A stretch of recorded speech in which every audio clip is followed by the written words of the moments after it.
Welcome back to Cinema Corner. I'm Blake, and I'm here with my co-host Josh. And today we are reviewing the movie Blink Twice, which is a movie we gave a shot.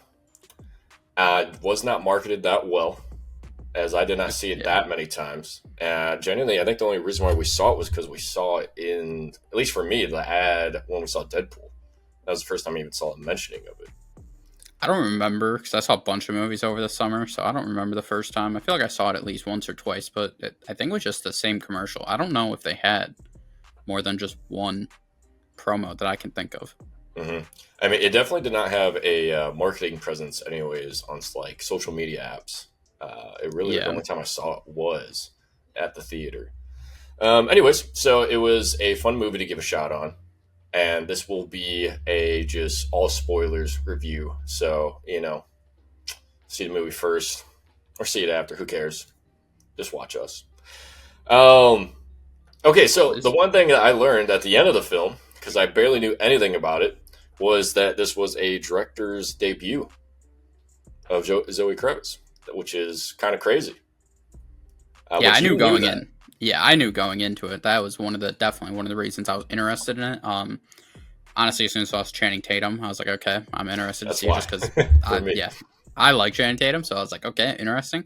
And then I saw it said directed by Zoe Kravitz during the preview. I was like, oh, as far as I know, this is her first one. So I was like, okay, I'm kind of interested to see, which it was, her debut. But yeah, no, so I knew going into it that she did it. Other than that, I didn't, like I said, I saw that first trailer, so I had a rough idea of kind of what the plot was going to be about, but I was kind of more of, I saw Channing Tatum, and then I saw it was directed by her, so I was interested.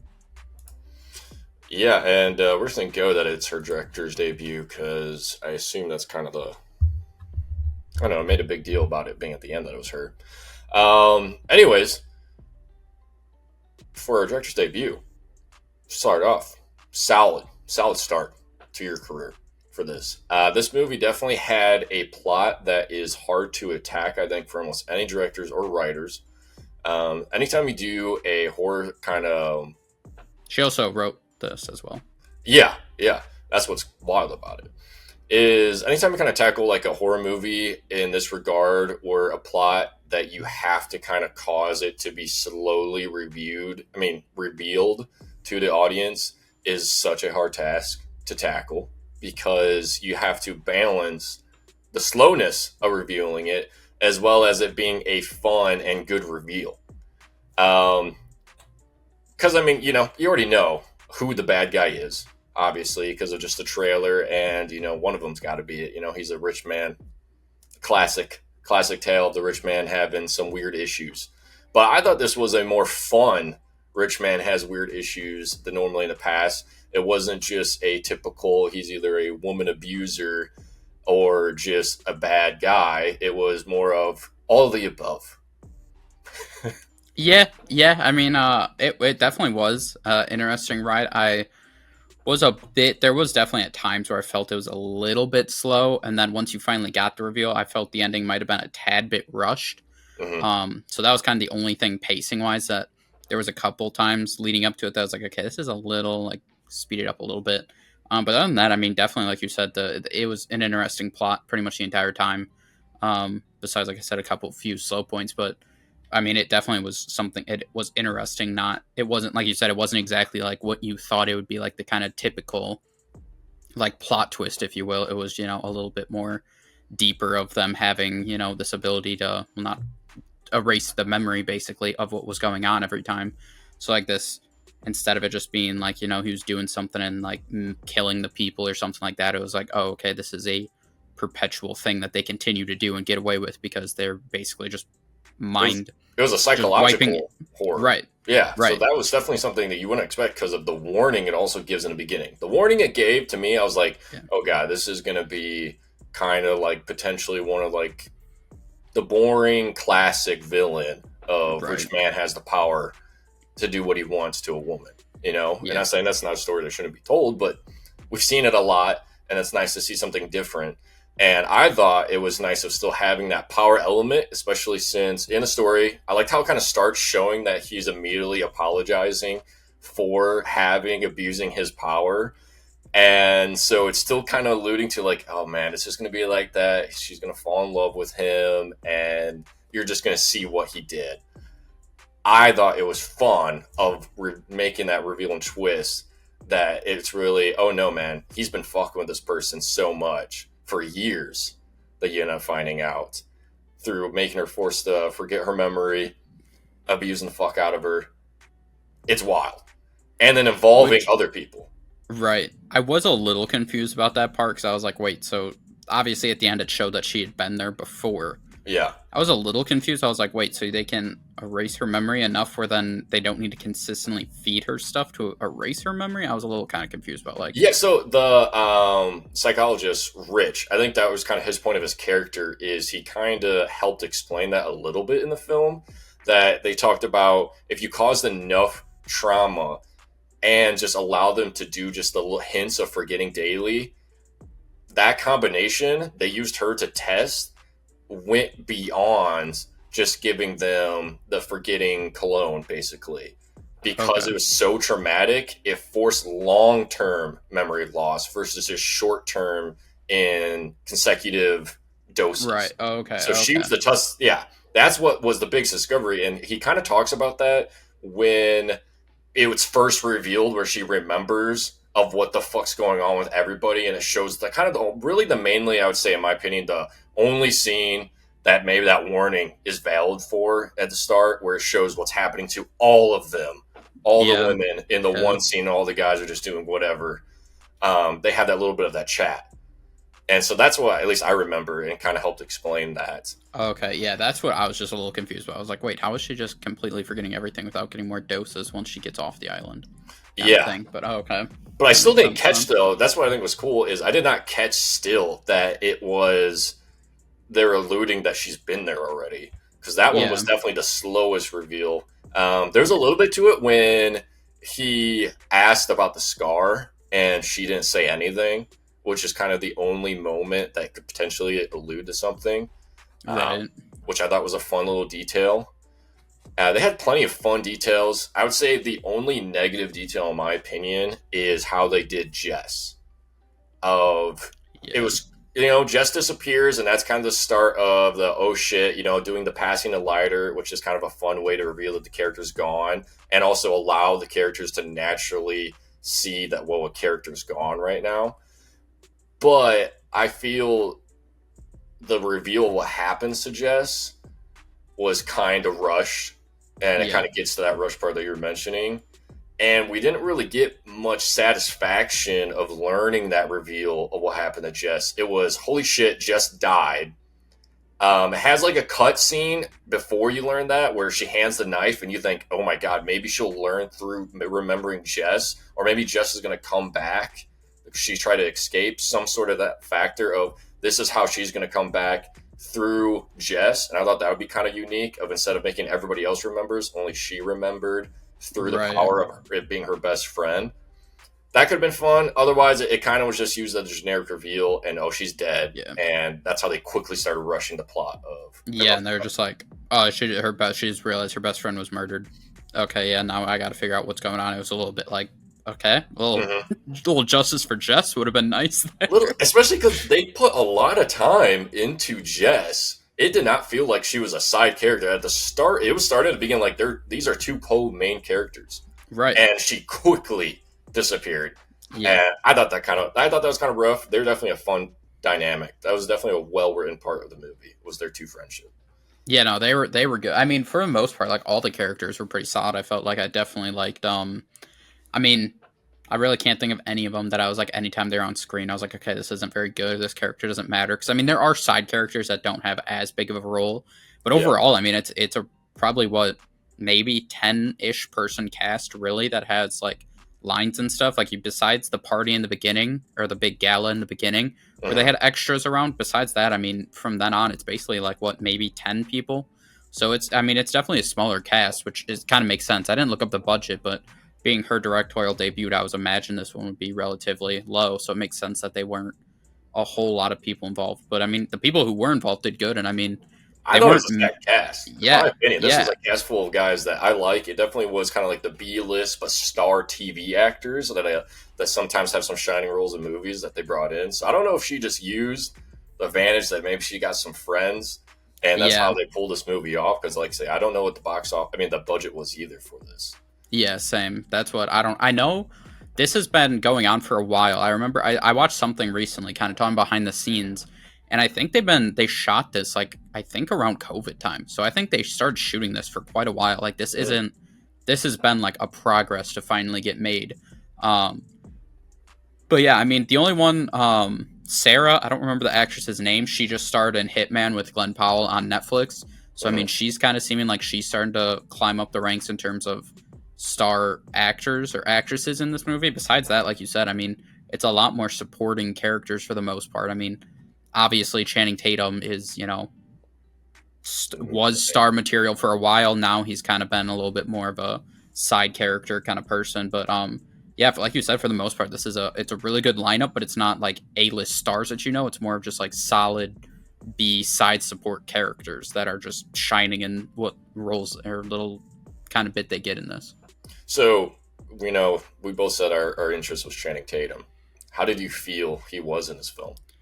I thought he was good. I thought he did a good job. I thought definitely some, like you said, like they did a good job of kind of in the beginning, like the whole thank you thing of him just like apologizing and being that sympathetic and parentheses air quotes kind of thing of But I mean, I thought he was good for sure. I thought his character definitely he did a good job of being like kind of like, okay, this is like he seems somewhat caring and nice, but at the same time, a little bit like suspicious about like what exactly is going on, which they kind of talked about quite a bit. And his I think it was his mom, right? That's what I was thinking. His mom was the woman who was like, Yes. that was his mom. Yeah, you could kind of see that they had like a weird relationship, and his whole thing about therapy. So like I thought he did a good job of like you could see like at times he was like, okay, he seems like a somewhat normal, decent guy, but at the end of the day, you knew that something wasn't right with him. So I thought his acting was good. I will say the one scene in this movie that I thought was pretty rough was towards the end where he kidnaps her and brings her back in, Frida back in once pretty much everyone's dead, and him yelling I'm sorry. That scene went on to the point where I started laughing because I was like, this has to be meant for comedy, right? Because it was comedically long that he just kept yelling I'm sorry. Like I think it would have been if I don't know honestly what her intentions were. If that was supposed to be like hard hitting, if they would have cut out 30 of them, that scene would have continued to keep you in, being more like, okay, whatever's going on.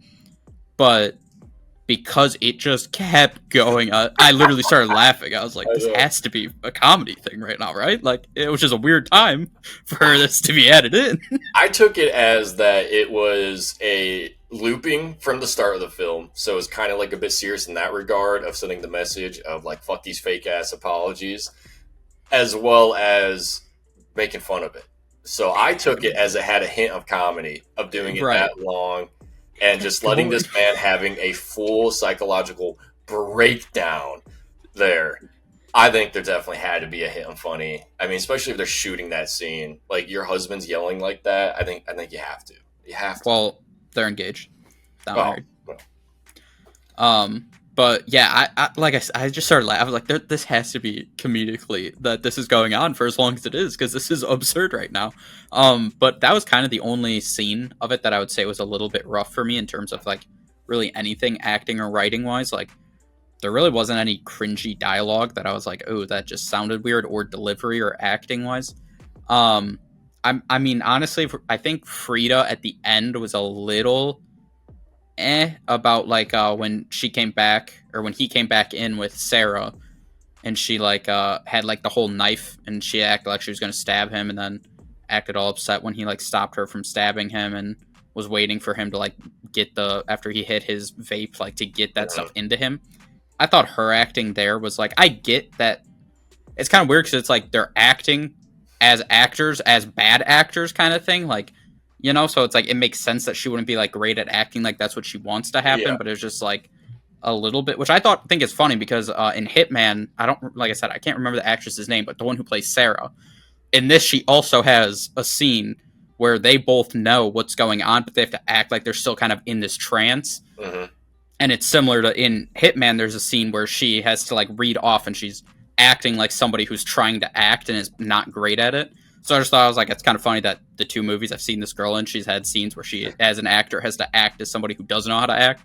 I don't know. I just think it's kind of funny that it's happened twice now. I love how they did that though for at least when they first were kind of pairing as a duo, and she's basically like hit the fucking blunt, man.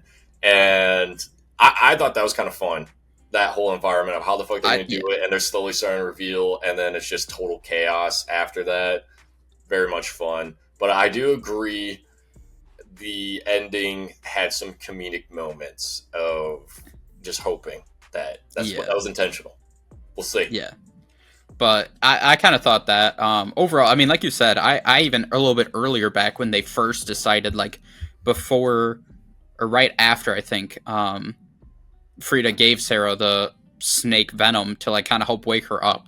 Like their whole thing about like, okay, so I kind of believe you, but how come you had a friend who you said is here, but I don't know that? Like her just being like, yeah, I'm buying, I'm listening to you, but at the same time, how what is going you had a friend here apparently that I know nothing about, and she was like, sure, I'll believe you. So I just thought that whole scene of her trying to like tell her, and then like she was like, okay, well, let's think about this. You're gonna call 911, and then you're gonna tell them that you had a friend here, but no one else remembers your friend, but only you remember your friend, and somehow they're gonna believe you that your friend was here. Like that whole scene I thought was like kind of funny of her just being like, I'm with you, but none of this is making any sense, so I don't Exactly. know what we're supposed to do. That I think that's another testament to the strength of the writing of the story. Is a lot of times with horror movies, is the weakness is plot holes or just characters doing dumb things. There was not many of that Yeah, at yeah, I all. I agree. mean, it was logical of every character's reaction to them slowly understanding what just happened. And that scene was great too of Sarah and Frida having the conversation together of, hey girl, these two characters that kind of like slowly beefing throughout the film in the beginning of tensions were high, as I think they were trying to allude that these people should all know each other, and then they reveal to each other they don't fucking know anybody. I thought that was a Right. cool twist too, that they Yeah. just went with random people and they acknowledged what the fuck was I thinking Yeah, what as yeah, well. yeah. And that I thought that scene was definitely one of the strongest. But great to the writing that it definitely helped stop any like lame scenes from happening. You know, one of the lamest scenes is always the contacting the cops in horror movies. Either they do it wrong or the cop is illogical in the response, and it sucks. So just removing that, and it's not even being about not attaining the cell phone or cell service. Just that's the reason to be like, you're gonna sound fucking crazy, and it being a real reason of, yeah, you do sound crazy. Right. Yeah, no, I mean, like we said, with Zoe also directing and co-writing this, I thought that she did a phenomenal job in the writing alone. But then just kind of touching on the directing stuff, I mean, I think we both talked about how overall we thought that this was relative. It was shot well. I thought there was a lot of scenes in here that you could tell that she was, like we said, there's a couple scenes that were a little bit like, okay, a little bit A of what are little we doing overdone. on this? Yeah, a little what are we doing? But for the most part, I mean, she did a lot of scenes that I just thought they just looked nice. Just the framing of it with like either the camera being far away and the characters in the middle or the lighting. Just overall, I just thought a couple times I felt like, okay, I get we're trying to be a little too artsy. I feel like at times like Yeah. this shot doesn't need to be as extra as it is. But overall, I mean, from a director's standpoint, I thought that she absolutely nailed it for this. I mean, for her first one, obviously she's been around the business for a long time and she's obviously has a lot of insight getting to work on that. And I'm sure working with Matt Reeves and his, photographer for the Batman helped her a bunch because that's just one of the great shot movies ever. But I think, yeah, for her directorial debut, I'm definitely, whatever she comes with next, I definitely will be excited to see. Yeah, I mean, she put herself on the map. So, got to give credit there. With everything you just said, what would you rate this movie then?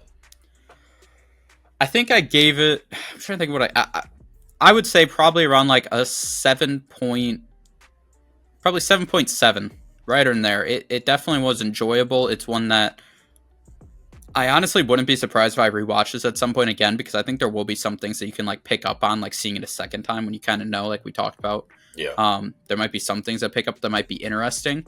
Um, Obviously, movies like this where there's kind of a bigger plot twist, like your first time watching them is a little bit more enjoyable, not knowing what's coming. But this is one that even though it has like kind of a plot twist, it doesn't heavily rely on it, or going into it now it's like not enjoyable. But I would definitely think I'll rewatch this. So probably like 7.7 somewhere in that area. Okay, yeah. I mean, I give this movie a 7.2 out of 10. I think it's definitely very enjoyable. It's just that rush of the ending and just a little bit of mishandling of Jess really kind of took some points off for me. If they landed either one of those, I mean, this is an easily would have been 8 plus. You know, Yeah. I Yeah. think anybody can watch this and really enjoy this movie though. I genuinely, it's a strong, sevens that we're talking Yeah, about. that's what I was thinking too. I was like, I don't know if it's quite an 8 territory, just because we talked about there was a couple things that I wouldn't put an 8, but it definitely was heavily enjoyable and something that. And I also like it didn't have a bunch of like really that I can think of any like kind of jump scare moments. It's like it's a thriller movie that is actually inciting because it has good story and acting. It's not something that's relying on like it's getting super quiet and then something super loud to kind of jump scare you kind of thing. It's like actually Well written intense horror. because of what's going on, not just because it's like it's really quiet and all of a sudden we're going to throw a loud noise at you. It's like, yeah, it's going to get a reaction of you, but it's like you didn't work for that reaction. So that's something I also appreciate with this movie, that it had scenes that were intense, but they didn't lead up to just some kind of jump scare to try to get you to be like, oh wow, that was intense or whatever. It's like, no, it was actually good and well done to get that reaction.